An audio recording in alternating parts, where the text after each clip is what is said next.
Hi, friends, and welcome back to Virtual Advantage. I'm Joyce Laiosa, and today we're going to talk about reading as one of our early literacy skills. It includes all of our early literacy skills. Reading is what we are aiming for as the children will learn to read when they get to school. And what does it include? First is communication, putting thoughts into words and putting words together. So when you are reading a book, and I have, of course, my favorite board book called I Like Myself by Karen Beaumont, and the pictures are by David Catrow. And this is by Houghton Mifflin. So I like me. Well, here's a page that says, I like my eyes, my ears, my nose. I like my fingers and my toes. What great words, pictures, labels.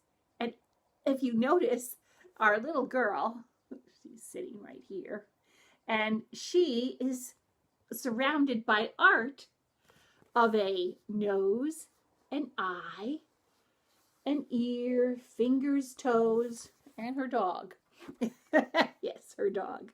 And so for this, you might say to parents, as you've said the words, ear, nose, you might point to the pictures, or after you say all of these words and you're reading on the page, parents, you could ask the child, can you see a picture of an ear or a nose or whatever, or have them point out what's in those pictures. Communication. Language. Language enhances and expands stories. Well, I have here a very old favorite of all librarians, Freight Train by Donald Cruz. It's a perfect book. There's absolutely nothing you can say that wouldn't make this perfect. But on this particular 2-page spread that I'm going to show you, it's language which enhances this, because before we would say freight train, we might ask a child, what do we see on the cover? And more than likely they will say a train. But then you could also enhance this by saying freight train. This 2-page spread, we have colors and the cars are named. So we have red caboose at the back, orange tank car next. Then we have yellow hopper car. And, we might have to explain what a hopper car is. Look it up.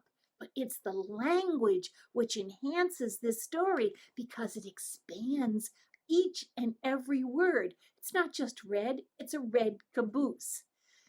Parents, this is a great time to talk about what it is you're reading. And that's what you want to do when you do your virtual story times, is enhance everything you do as succinctly as possible, because it isn't just your story time. It's your opportunity to model and encourage parents and caregivers to continue your story time at home. Now that also is a great one for vocabulary, because you were adding hopper car, tank car, and caboose. So that's all part of what you want to encourage as you are talking. And then I want to talk about phonological awareness. Yes, reading includes phonological awareness. And of course, that's with rhymes that we've talked with in both talking and singing, and books that feature onomatopoeia and wordplay. This book is wordless that I'm going to show you. It has a lot of onomatopoeia in it. So I'm not sure if you're all familiar with this gorgeous, gorgeous picture. This Caldecott Medal winning book, The Lion and the Mouse by Jerry Pinkney. But again, as I said, there's more to this than just but I want to show you that the only words in here are onomatopoeia. Woo, woo, woo. And there's a lot more of this in the screech and the scratch, and then we get to the lion and he says grrr. But again, there are no words, no help me, no I'm angry, nothing like that. So this is a cool book to use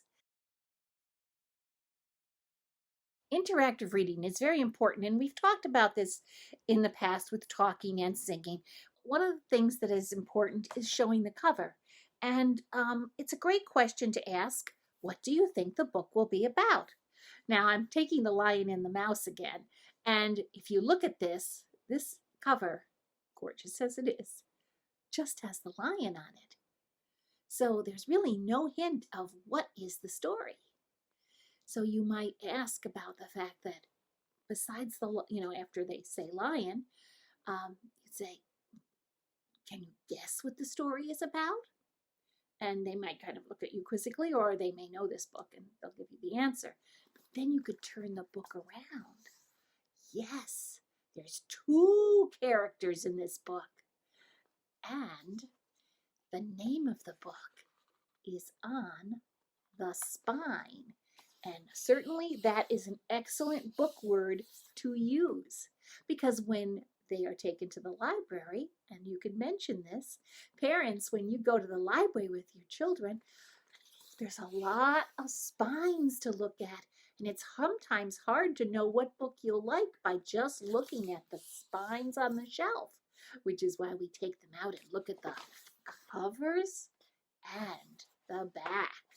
So there's a lot of information. Now, I would not ask questions over and over again all the time, but that might be all you need to talk about, and then you'd go on with the story. You also want to have another book that you might not bring up the cover right away and just say, Don't Let the Pigeon Drive the Bus is our next book, or the book, or a book that I want to show you. It's by Mo Willems. Yes, it's not Williams, it's Willems, who wrote the book and drew all the pictures. When this book starts, here we go. Hi, I'm the bus driver. Listen, I've got to leave for a little while. So can you watch things for me until I get back? Thanks.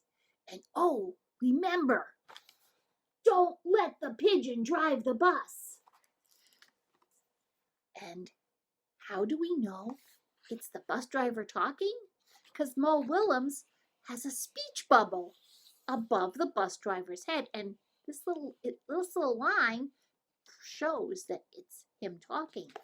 And he's still talking because it's connected when he says, Don't let the pigeon drive the bus. Now, boys and girls, my friends, you are not going to let the pigeon drive the bus, are you? Because I want to hear you when you tell the pigeon he can't do this. There he goes. The bus driver's walking away. Who came into the picture? Did you say the pigeon? Yes. He's looking. I thought he'd never leave. Hey, can I drive the bus? Did you say it? Did you tell him no? Okay, because that's what you have to do. So it's a fun book. Absolutely. The kids love this book. They can hear it over and over and over again.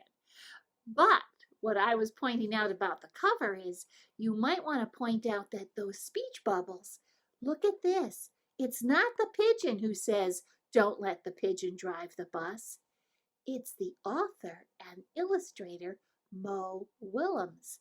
He makes the speech bubble point right to his name.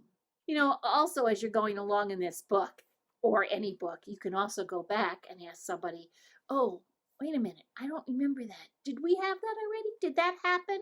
Or a question about what happened previously in the book. Different ways of interacting with the book. And also, when you're reading the book, here's one that I think is just beautiful. It's called Counting on the Woods. The poem is by George Ella Lyons, and the photographs are taken by Ann Olson. And it's a counting book for a walk in the woods, which, it is filled with gorgeous pictures about an actual walk. And here's one. 2 birds Day breaks words. Those are mourning doves. And you might ask, do you have mourning doves around your house? Do you hear them going, coo, coo, coo?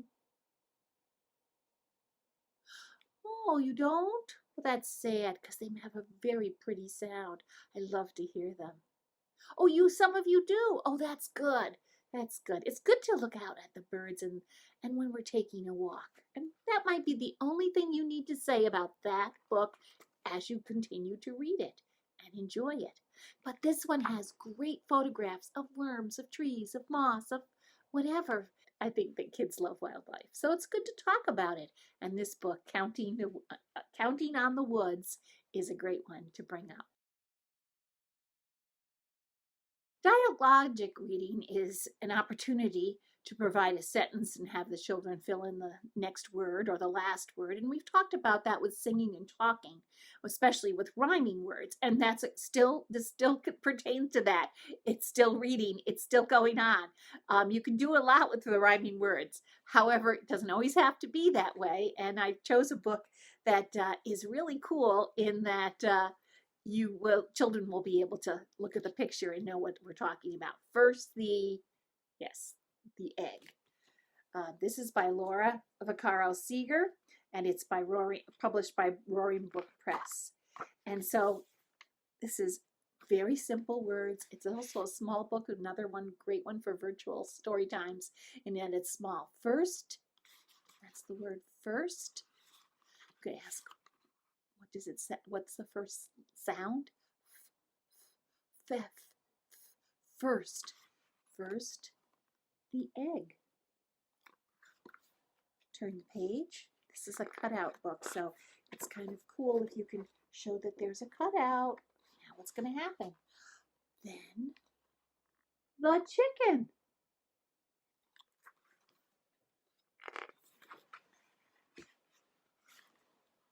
First, do you see the word first? Point. First, what's that sound again? F. Very good. The tadpole. What is a tadpole? Let's see what happens when it grows up. Then the frog. Frog. Look at that. Frog. Can you see that letter? Where did we see that letter? Yes, the word first. First? Yes, you can go on. This is so cool. This is the perfect book for what's the next word.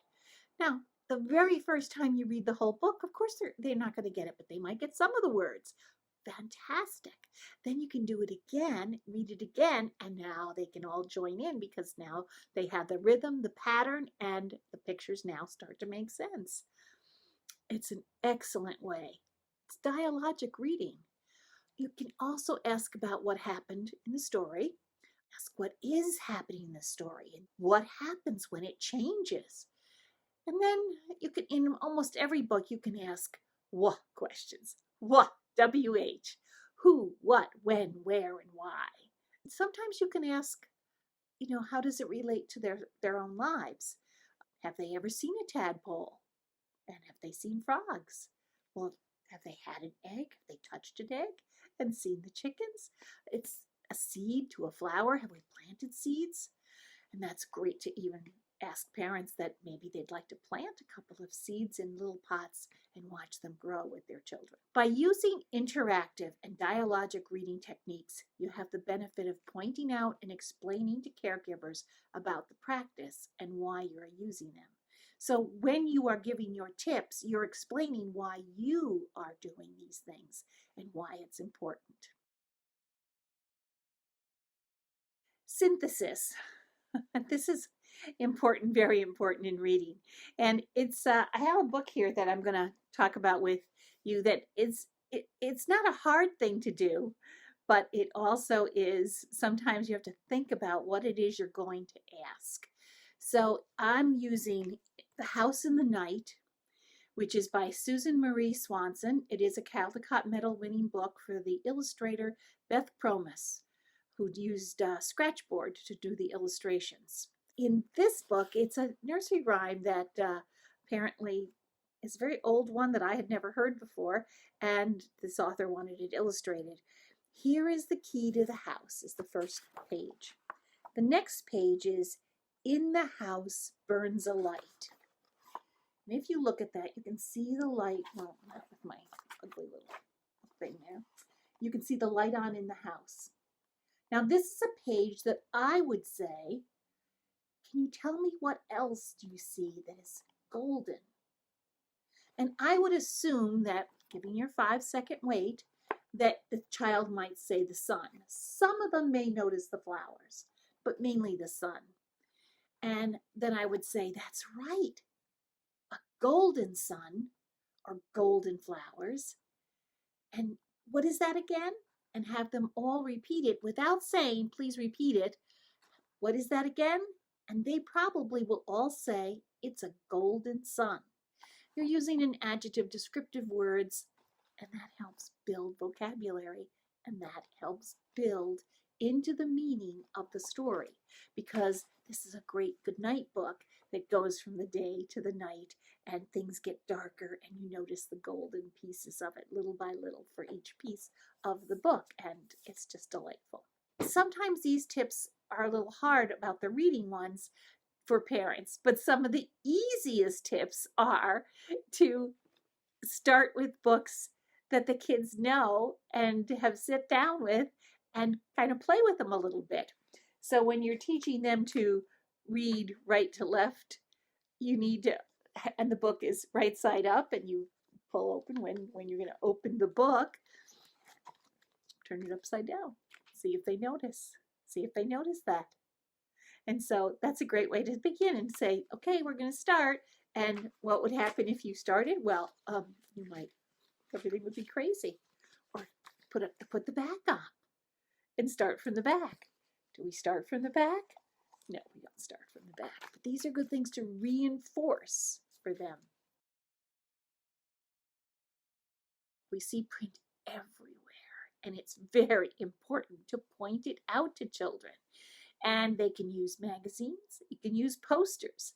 They can, if you see something on television that they're watching or the whole family is watching together and a letter comes up, mention it. You can use your felt board stories with letters on their digital devices, even cereal books and other food containers, and anything that has letters and words. So, yes. Here are 2 cereal boxes. Point out the word cereal. Here's 1. Here's 2. Any other words that are the same? Well, guess what? On the very first couple of words, I don't see it. This is vanilla almond. This is maple pecan. So that's the kind of thing. But you also could say, do you see a letter V for the vanilla? An A. Look at that.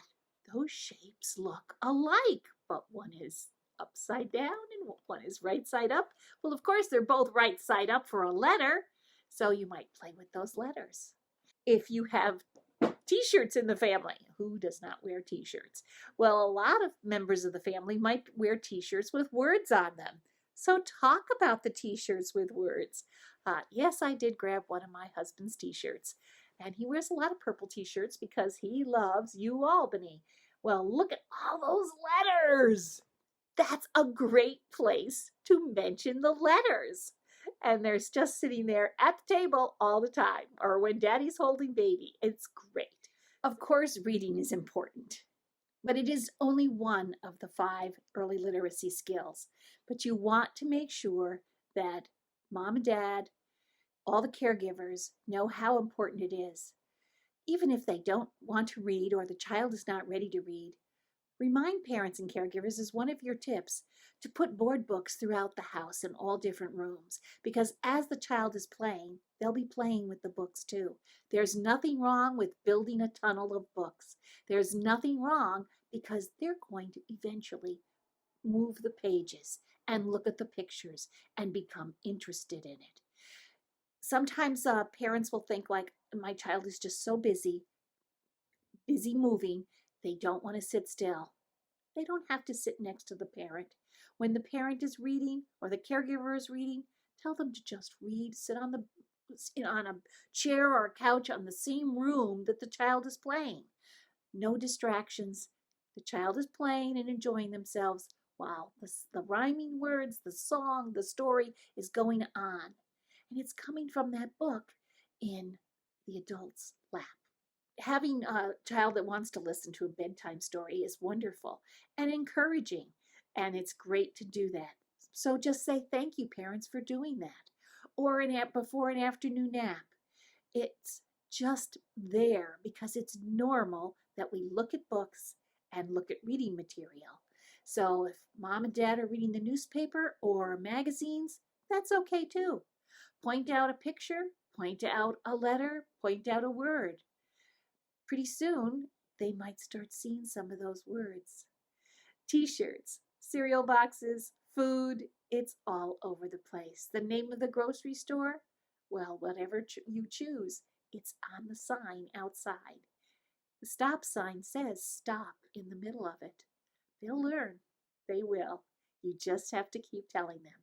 And that's what we, as story time providers, have to do for the parents and caregivers. Next time we're going to cover writing and playing, and that will be it for our Virtual Advantage series. I hope to see you then. Thanks.